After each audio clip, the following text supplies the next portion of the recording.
Shalom Bapak Ibu, Saudara-saudara dan sahabat-sahabat sekalian. Apa kabar semuanya? Senang sekali kalau pada kesempatan kali ini kita boleh kembali bersama-sama belajar kebenaran firman Tuhan di dalam podcast Ngulik Firman ini. Dan kita akan sama-sama membahas lagi apa yang sudah kita bicarakan dari video-video sebelumnya tentang Rahab. Ini adalah video terakhir tentang Rahab. Jadi kita tidak membahas semua tentang Rahab ya, karena akan membutuhkan waktu yang sangat lama. Ini pun saya pastikan ini juga sudah saya persingkat pembahasan mengenai Rahab.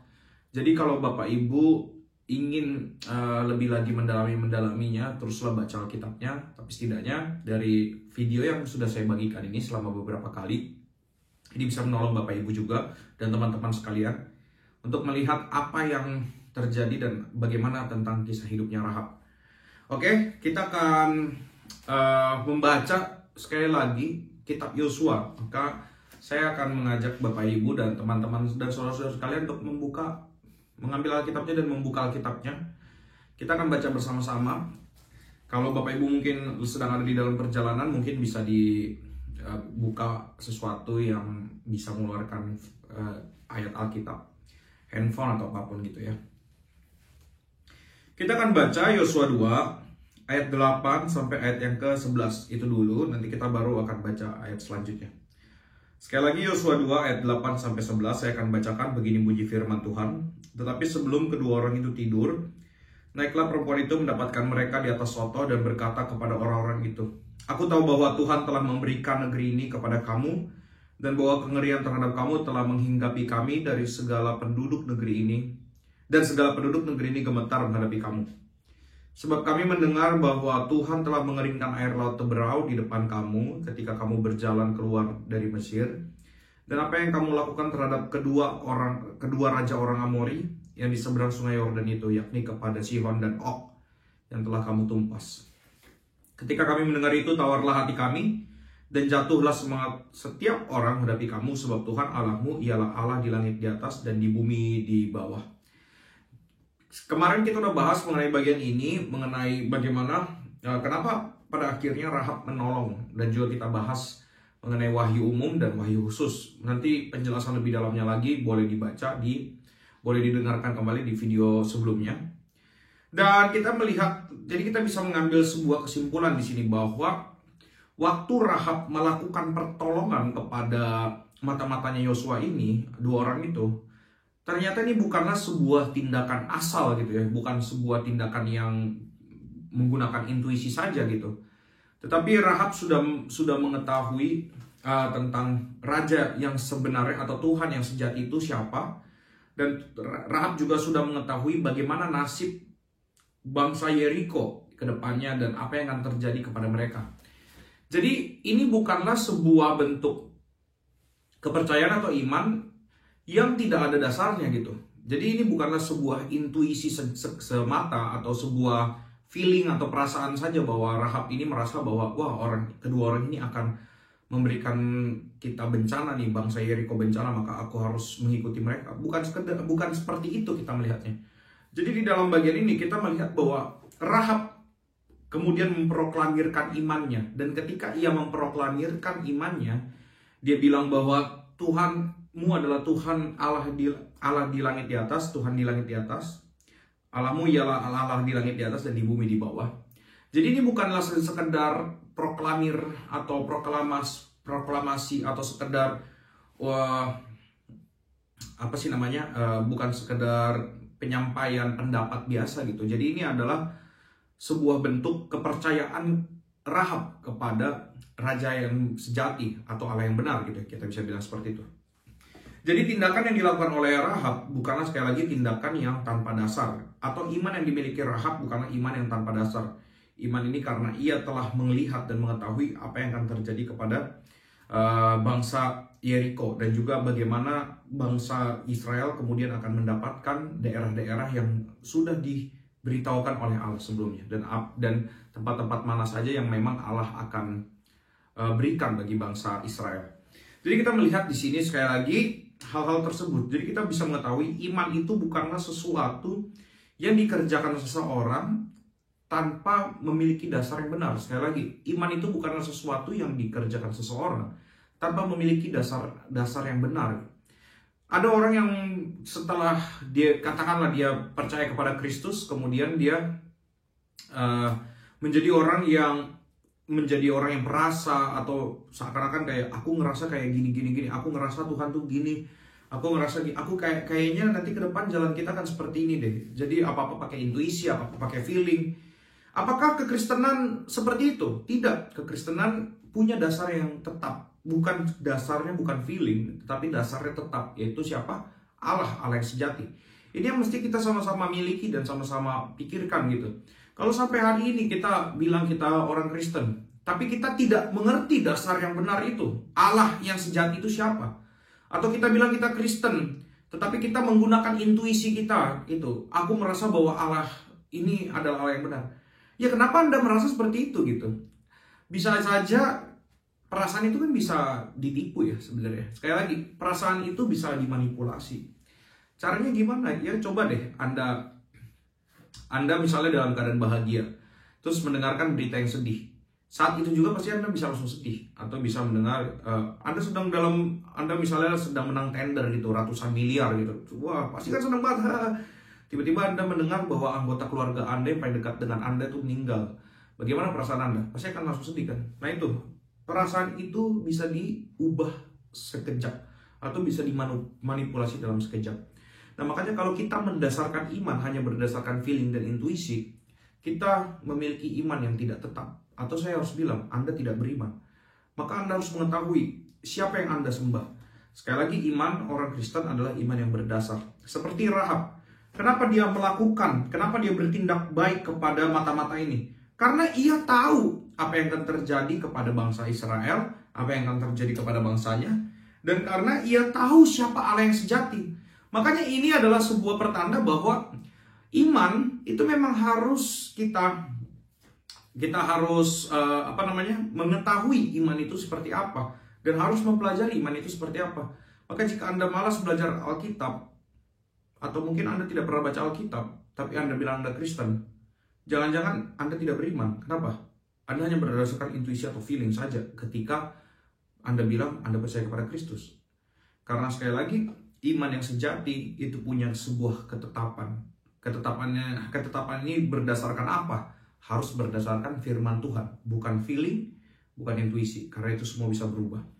Kemudian kita lihat ayat 12 dan 13. Maka sekarang bersumpahlah kiranya demi Tuhan bahwa karena aku telah berlaku ramah terhadapmu, kamu juga akan berlaku ramah terhadap kaum keluargaku, dan berikanlah kepadaku suatu tanda yang dapat dipercaya bahwa kamu akan membiarkan hidup ayah dan ibuku, saudara-saudaraku yang laki-laki dan yang perempuan, dan semua orang-orang mereka, dan bahwa kamu akan menyelamatkan nyawa kami dari maut. Jadi kalau kita perhatikan di sini, ada satu hal yang dilakukan oleh Rahab di dalam bagian ini, yaitu apa? Bahwa Rahab memperhatikan pula keluarganya.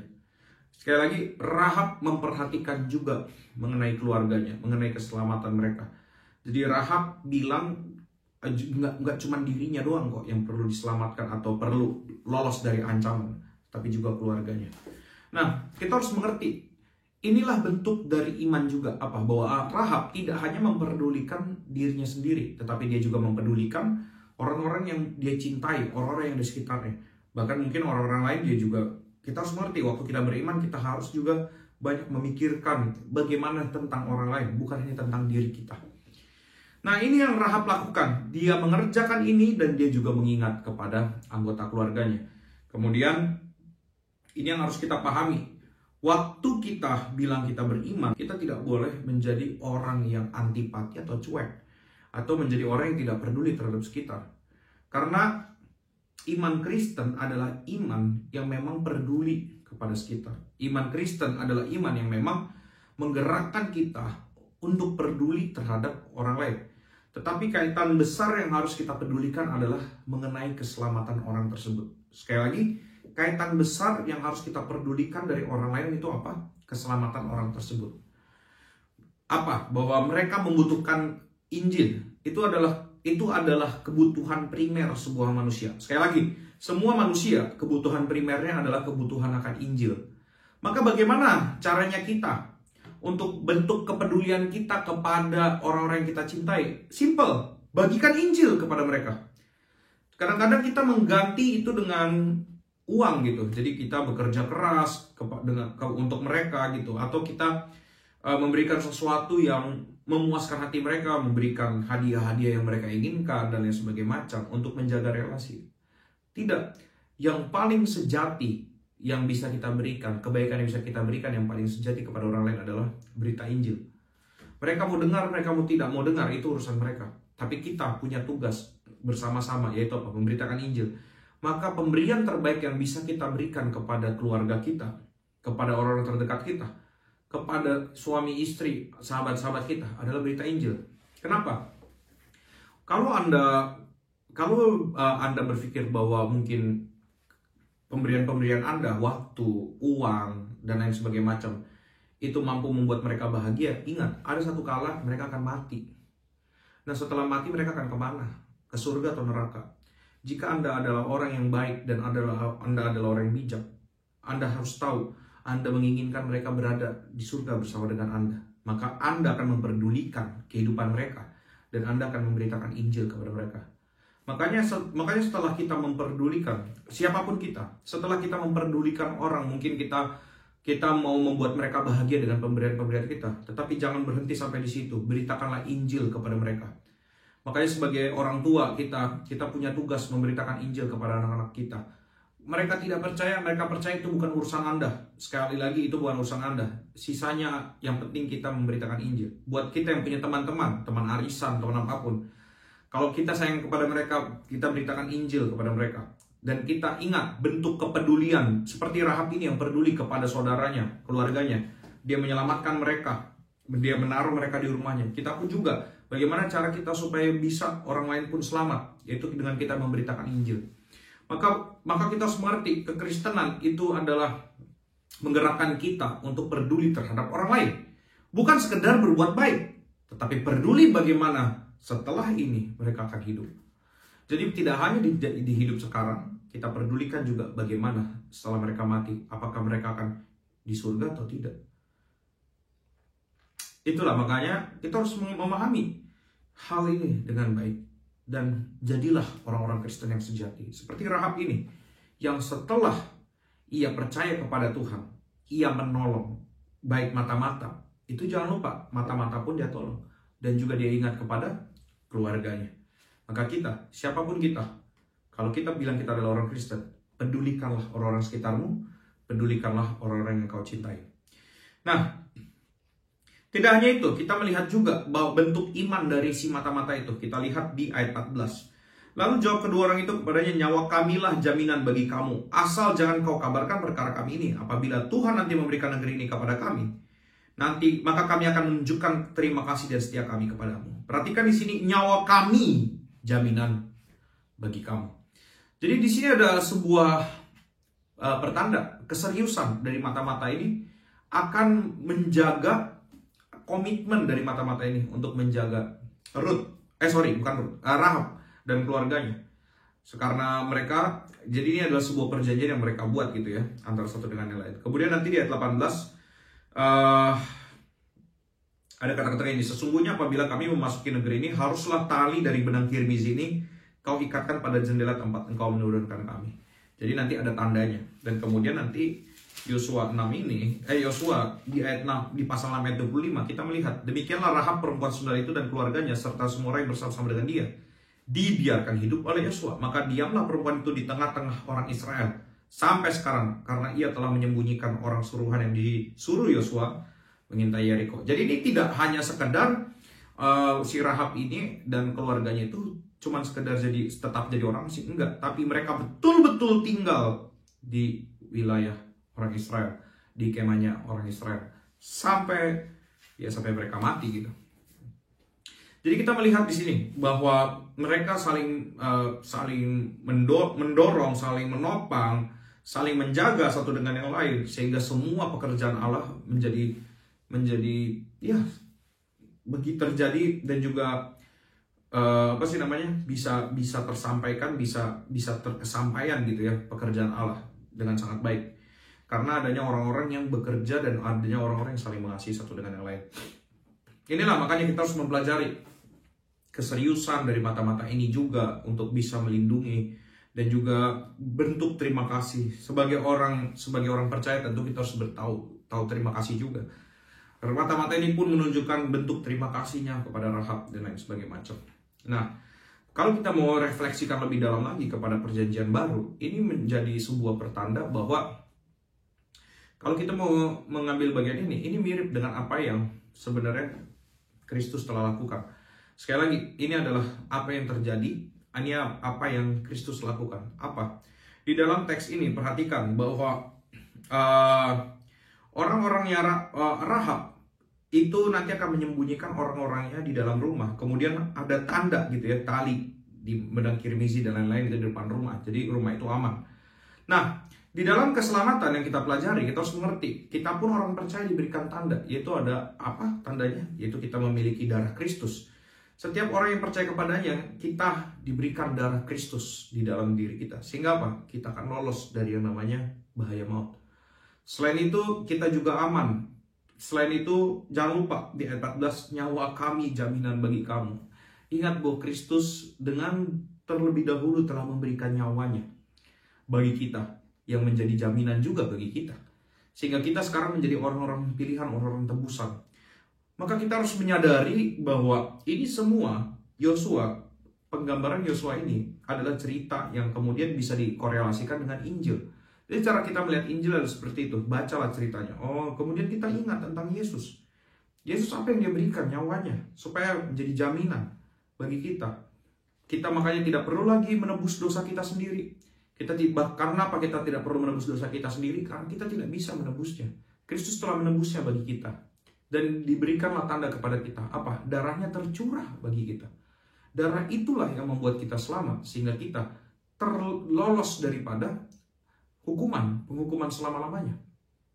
Jadi kita tidak akan lagi menerima penghukuman. Yang akan menerima penghukuman adalah mereka-mereka yang memang tidak percaya kepada Kristus. Jadi ini adalah gambaran yang sangat indah dari pemberitaan Injil. Jadi kita harus mengetahui, melihat bahwa lagi-lagi kitab Yosua menggambarkan dan juga menuju kepada Kristus. Dan dari Rahab ini kita juga belajar bagaimana tadinya orang yang tidak beriman menjadi beriman. Dan bagaimana bukti seorang dibilang beriman bahwa dia peduli terhadap umat-umat Allah. Tapi dia mendengarkan firman dan juga dia memproklamirkan imannya. Sehingga Rahab menjadi orang yang betul-betul bekerja bagi Tuhan. Dan betul-betul hidupnya diberikan bagi Tuhan dan bagi sesamanya. Itu yang mesti kita lihat ya.